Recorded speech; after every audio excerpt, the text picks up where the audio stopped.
अस्सलाम वालेकुम व्यूअर्स, मैं हूं तौकीर अहमद और आप देख रहे हैं मैथ विद तौकीर। क्लास 10 की एक्सरसाइज 1.3 की आखिरी हमारी टाइप है। इस टाइप में हमने करना क्या है कि कैसे हम इसको देखेंगे, कैसे इसकी दरमियान मल्टीप्लिकेशन है और कैसे हमें इसको सॉल्व करना है। ये सारे हमें एक तो ब्रैकेट में दिए जाएंगे और दूसरा इक्वल की दूसरी साइड पर ज़ीरो नहीं होगा, कोई और कोफिशिएंट होगा यानी कि कांस्टेंट होगा। ये जब हमें दी जाए इस तरह ब्रैकेट में तो हमने मल्टीप्लाई करना है दो दो वेरिएबल को, इन दो दो को हमने आपस में मल्टीप्लाई करना है। लेकिन मल्टीप्लाई करने का एक रूल है इनमें कि अगर यहाँ पे 1 पड़ा है तो 1 और यहाँ पे 3 इनको हम ऐड करेंगे तो यहाँ पे +4 बनता है। -5 और -7 को ऐड करें तो -12 बनता है। जो आपस में सेम आ जाएँ तो उनको आपस में हमने मल्टीप्लाई करना है। जैसे कि x +1 और +1 और -5 का -4 आता है, इसी तरह +3 का और -7 का भी -4 आता है। इनको हमने लिखना है इस तरह, यानी कि x +1 की मल्टीप्लिकेशन x -5 के साथ और x +3 की मल्टीप्लिकेशन x -7 के साथ। दोबारा सुन लें कि जो हम कांस्टेंट को जब हम ऐड करें तो उनका जवाब जब सेम आए तो तभी हमें उनका आपस में मल्टीप्लाई करना है। तो x +1 की मल्टीप्लिकेशन x -5 के साथ और x +3 की मल्टीप्लिकेशन x -7 के साथ मल्टीप्लाई करेंगे। तो इस तरह मल्टीप्लाई करने के लिए यहाँ पे इन दोनों को आपस में मल्टीप्लाई करेंगे और इन दोनों को आपस में मल्टीप्लाई करेंगे। तो x की मल्टीप्लिकेशन x के साथ x² -5x प्लस x और -5। इसी तरह इनकी multiplication x² -7x plus 3x -21 is equal to 192। अब इसको हम ऐडअप करते हैं। x² -4x आ जाएगा, -5 x² -4x -21 और 192 को हम इस तरफ ले आएंगे तो ये हो जाएगा, उस तरफ 0 हो जाएगा। अब यहाँ पे मल्टीप्लाई करने का मकसद भी यही था कि जो ये वैल्यू आ जाए, यानी कि x² -4x ये आपस में सेम आ जाती हैं तो हम इसको किसी वेरिएबल दूसरे वेरिएबल यानी कि y या t वगैरह के हम इक्वल पुट कर सकते हैं। Let x -4x is equal to हम पुट कर देंगे y की इक्वल, तो यहाँ पे आ जाएगा y -5 और इस तरफ y -21 -192 इज इक्वल टू 0। इनको मल्टीप्लाई करेंगे y² -21y -5y -21 को जब इसके साथ मल्टीप्लाई करेंगे तो 105 हो जाएगा, -192 इज इक्वल टू 0। इसको हम सम अप करते हैं y² -26y और यहाँ पे आ जाएगा -87 इज इक्वल टू 0। अब यहाँ से दोबारा समझ लें, x² -4x को मैंने y के इक्वल पुट किया।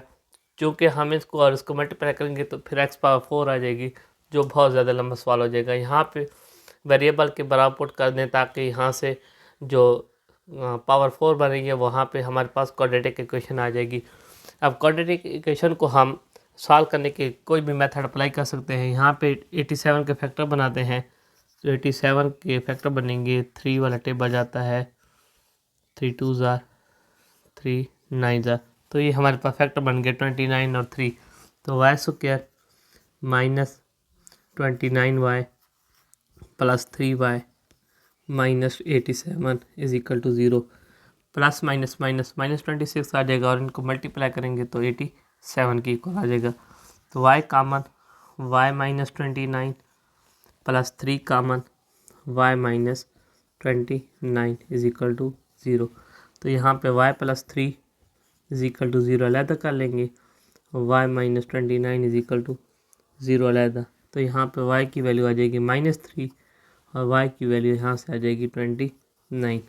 चूँकि हमने जो क्वाड्रेटिकेशन के बराबर पुट किया था, यहाँ पे x² -4x के बराबर जो पुट किया था, तो हम इसको दोबारा उसमें लाएंगे। x² -4x is equal to -3 और इसी तरह x² minus 4x is equal to 29। तो ये हमारे पास आ जाएगी। अब हम इसको सॉल्व करेंगे। -3 को इस तरफ ले आएंगे, +3 हो जाएगा इक्वल टू 0। यहाँ पे x square minus 4x minus 29 is equal to 0। इसके फैक्टर बना लेंगे। फैक्टर यहाँ पे बनते हैं 3 और 1। X square minus 3x minus x plus 3 is equal to 0। X common, x minus 3 minus 1 common, x minus 3 equal to 0। X minus 3 common, x minus 1 is equal to 0। यहाँ से एक्स के दो आंसर आ जाएंगे, एक्स इज इक्वल टू 3 और x is equal to 1। यहाँ पे भी दो आंसर आएंगे। यहाँ पे 29 के फैक्टर नहीं बनते, यहाँ पे क्वाड्रेटिक फार्मूला अप्लाई करेंगे। तो ये आपका होमवर्क हो गया, यहाँ से आपने कर लेना है। अब दोबारा सुन लें कि हमारे पास जो टाइप होगी, इस टाइप में एक तो मल्टीप्लिकेशन यानी कि ब्रैकेट्स में ये सारे दिए जाएंगे, और इक्वल की दूसरी साइड पर भी एक कोई ना कोई कांस्टेंट होगा जो दिया जाएगा। तो हमने मल्टीप्लाई कैसे करना है, इनकी आपस में लड़ाई नहीं है, इनको हमने इसीलिए नहीं मल्टीप्लाई कराया क्योंकि हम चाहते थे कि यहाँ पे जो हमारे पास आंसर यहाँ पे हमारे पास सेम है। तो उसके लिए ये है कि इसके कांस्टेंट को ऐड करेंगे, यानी कि 3 और 1 को ऐड करेंगे तो 4 आता है, 5 और 7 को ऐड करेंगे तो -12 आता है। तो ये हमारे पास सेम नहीं आते। तो यहाँ पे 1 और 5 को ऐड करेंगे तो -4 आता है, और 3 और 7 को ऐड करेंगे तो भी -4 आता है। तो इसीलिए इसको रिशफलिंग की है, x+1 को x-5 के साथ मिलाया है, और x+3 के साथ हमने x-7 मिलाया है। तो हमने जब इसको मल्टीप्लाई कराया है तो ये हमारे पास ये इस तरह की सूरत हाल बन जाएगी। तो यहाँ से हम x² माइनस 4x और यहाँ भी x² माइनस 4x जो वेरिएबल है हम उसको किसी और वेरिएबल के बराबर पुट करके यहाँ से पावर जो थी वो रिड्यूस होकर क्वाड्रेटिक इक्वेशन बन जाएगी। क्वाड्रेटिक इक्वेशन में से हम सॉल्व करना फिर आसान होता है। फिर जो आंसर आएंगे y के दो आंसर, तो हमने जो यहाँ पे जो पुट किया था उसको फिर दोबारा यहाँ पे पुट कर देंगे। तो यहाँ से जो वेरिएबल जो हमें ज़रूरत था x, वो भी क्वाड्रेटिक इक्वेशन में आ गया, और दूसरी तरफ भी क्वाड्रेटिक इक्वेशन में आ गया। अब उसके फैक्टर नहीं बनते थे, वहाँ पे क्वाड्रेटिक फार्मूला अप्लाई होगा, और यहाँ पे फैक्टर बनते थे तो यहाँ पे दो आंसर आ गए। इस तरह वहाँ भी दो आंसर आएंगे। तो यहाँ पे देखें ना 1 2 3 4 यानी कि x⁴ बन रही है, तो उसके आंसर भी 4 ही आएंगे। तो ये यहाँ से क्वेश्चन